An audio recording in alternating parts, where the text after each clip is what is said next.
कि 3 साल या 4 साल पहले उन्होंने ये सोचा होगा कि मंदिर का निर्माण इस गति से कराओ कि वो जनवरी 2024 में हम इसको कर पाए। मैं आपको बता रहा हूँ। गुड और बैड, सुनिए, ऐसा गुड और बैड, फिर आप आगे वापस गुड और बैड बोल तो दीजिए, सवाल का जवाब तो स्ट्रेट होना चाहिए। हेलो फ्रेंड्स, दोस्तों कैसे हैं आप? जी हाँ दोस्तों, आपके लिए लेके आ गए हैं प्यारा सा मजेदार फनी इंटरटेनिंग डिबेट वीडियो। ये इंटरटेनिंग इसलिए है क्योंकि आज के इस डिबेट वीडियो के अंदर प्रशांत किशोर जो कि राजनीतिक विश्लेषक हैं, वो बुरी तरह से पेलने वाले हैं नविका कुमारी को, जो कि अपने आप को पत्रकार समझती है लेकिन वो है एक दलाल। जी हाँ दोस्तों, आज नविका कुमारी की सारी दलाली प्रशांत किशोर जी निकालने वाले हैं। आज का डिबेट होने वाला है 2024 में होने वाले सेंट्रल गवर्नमेंट यानी केंद्र के चुनाव के ऊपर, जिसके अंदर बात करेंगे प्रशांत किशोर और बताएंगे कि कौन जीत सकता है और किसमें क्या कमी है, क्या खूबी है और क्या करना चाहिए। लेकिन इसके बाद नविका कुमारी इतनी तरह से बुरी तरह से क्लब जाएंगी प्रशांत किशोर जी के बात पर, क्योंकि प्रशांत किशोर जी नविका कुमारी और उनके आगे दोनों को ही नंगा कर देंगे। तो वीडियो देखिए और एंटरटेनमेंट का मजा लीजिए। तो सबसे पहले तो पूछना चाहूंगी आपसे, अब की बार 400 पार एक तरफ का नारा है, दूसरी तरफ है जाति जनगणना। नैरेटिव कौन सा ज्यादा पावरफुल है और आपको अगले 8 हफ्तों में क्या होता नजर आ रहा है? ये लातों का भूत बातों का नहीं मानेंगे, इसको तो मार मार के सीधा करना पड़ेगा। अगले 8 हफ्तों में क्या होगा इसका अनुमान लगा पाना तो मुश्किल है। जातीय जनगणना तो निश्चित तौर पर नैरेटिव नहीं है। 400 पार तो एक नारा है, वॉर क्राई कह सकते हैं, गोल सेटिंग कह सकते हैं on behalf of BJP and NDA, लेकिन वो भी पब्लिक का नैरेटिव नहीं है, वो तो बीजेपी का अपना स्लोगन है।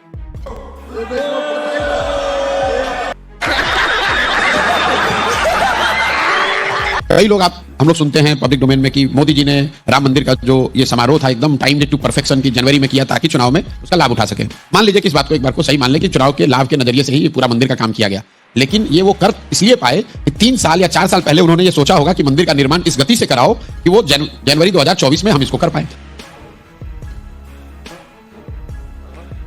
तुम अगर मेरा सुनोगे, मेरे हिसाब से चलोगे तो तुम्हारे लिए अच्छा होगा, नहीं तो मेरे लिए बुरा हो जाएगा।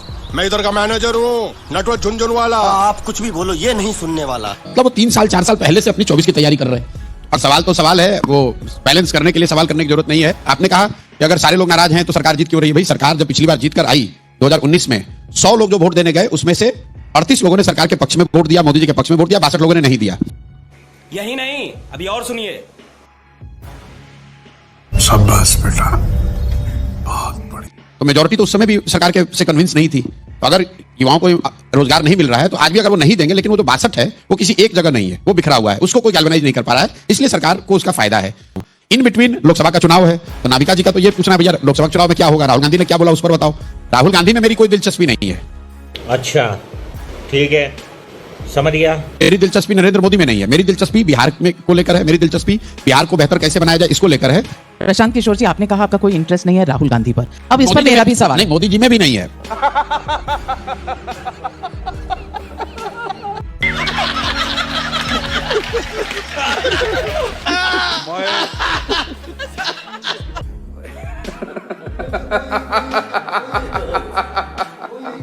अब इस पर मेरा भी सवाल। नहीं, मोदी जी में भी नहीं है।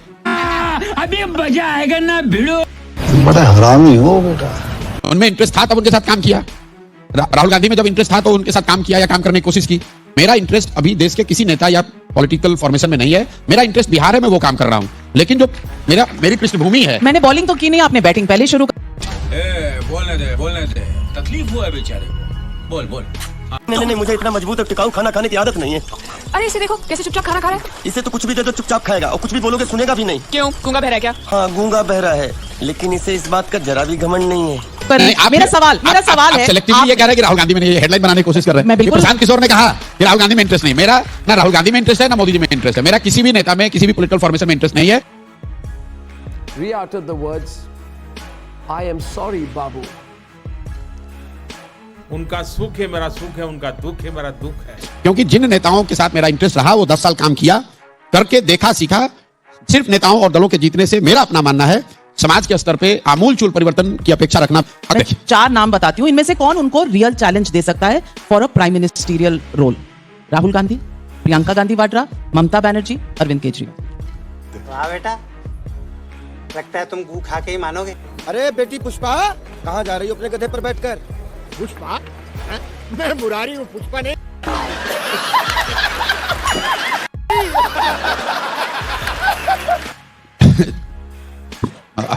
देखिए, जितने ऑब्जेक्टिव क्वेश्चन इस तरह के बनाए जाते हैं उसमें रहता है नन ऑफ अबव या अदर्स, वो ऑप्शन रख के चलिए।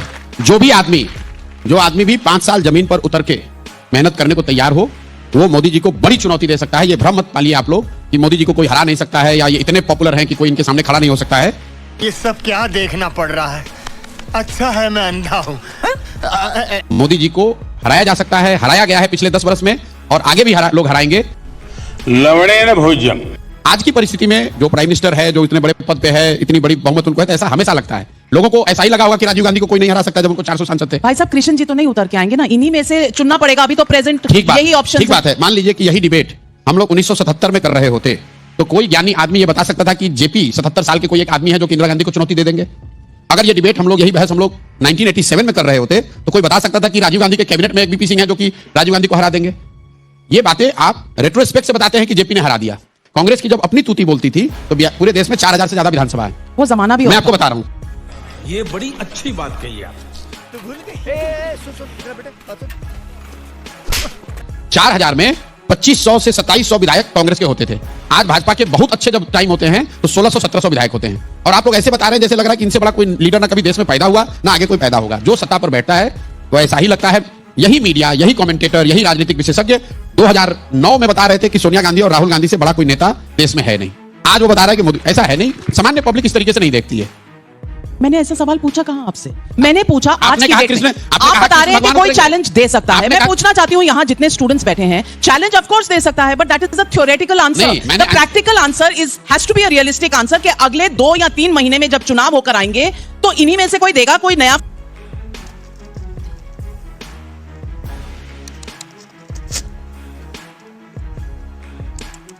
आएगा। ये सवाल है मेरा। इन्होंने सवाल का जवाब दिया या नहीं दिया, पहले तो ये बता दीजिए। नहीं दिया, अब आप बताइए। आपने ये कहा कि कृष्ण भगवान को आना पड़ेगा, मैं उस पर उल्टा कह रहा हूं कि किसी को ऊपर से आने की जरूरत नहीं है। इस देश में इतने लोग, काबिल लोग हैं। 2024 में ये होता नजर आ रहा है।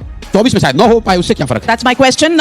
I rest my case. Let me ask the next rapid fire question. ऐसा है। अब ये राउंड तो मुझे जीतने दीजिए। Why you being a bad loser? एक मिनट, बस हवा निकल। यही नहीं, अभी और सुनिए।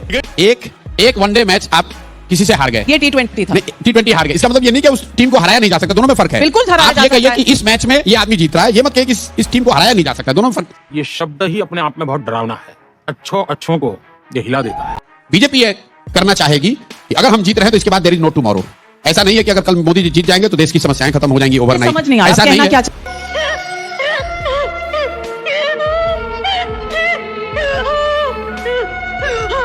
कहना ये चाह रहे हैं कि डोंट मेक। नहीं 2024 अरे ये आएगा।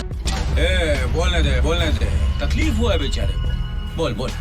ये स्लोगन लिखने का काम हम लोगों का है, तो मतलब कमाल है। आप ये ना करें। आप स्लोगन और 370 के नारों से चुनाव जीतिए, जनता को डराइए मत। शाबाश बेटा। बीजेपी ये चाहती है कि सब लोग ये मान लें कि भैया कोई डिसेंट नहीं है, कोई प्रॉब्लम नहीं है, नाउ वी गिव अप। तो आप सोच रहे हैं बीजेपी ने ऐसा सोचा है कि अरे रोज कह रहे हैं। अबे पार्लियामेंट में खड़े होकर प्राइम मिनिस्टर ने कहा। अरे बेटे, तुझे थकान नहीं लग रही क्या? ये देखिए ऐसा है, मुझे लगता है आर्टिकल 370 बड़ा निर्णय, गुड बैड।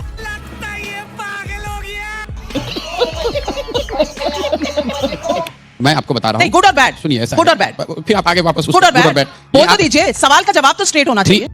जली ना, तेरी भी जली ना। वाह बेटा, लगता है तुम गू खा के ही मानोगे। लेकिन मेजोरिटी से कानून को पास किया गया है। आप मुझे उसको घेरने की कोशिश मत कीजिए। मैं ये कह रहा हूं, विरोधियों को आप डराने की कोशिश कर रहे हैं, वो नहीं करना चाहिए, मुझे ऐसा लगता है। जी हाँ दोस्तों, तो आपने देखा कि किस तरह से प्रशांत किशोर जी ने नबिका कुमारी, जो कि अपने आप को पत्रकार समझती है, उसकी सारी पत्रकारिता और दलाली निकाल के रख दी और उसके साथ ही साथ उसके आका को भी नंगा करके रख दिया। जिसके बाद नबिका कुमारी इतनी बुरी तरह से खिल पाई कि चिल्लाने लगी और बौखला गई और बौखलाहट में कुछ का कुछ बोलने लगी।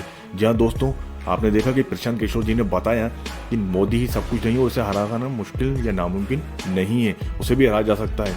और उसके बाद उन्होंने ये भी बताया कि आने वाले वक्त में क्या होगा और पिछले वक्त में क्या हुआ है। यहाँ दोस्तों 2024 में होने वाली ऊपर ये चुनाव था। उम्मीद है वीडियो अच्छा लगा तो लाइक और चैनल को सब्सक्राइब करें। Thanks for watching. I love my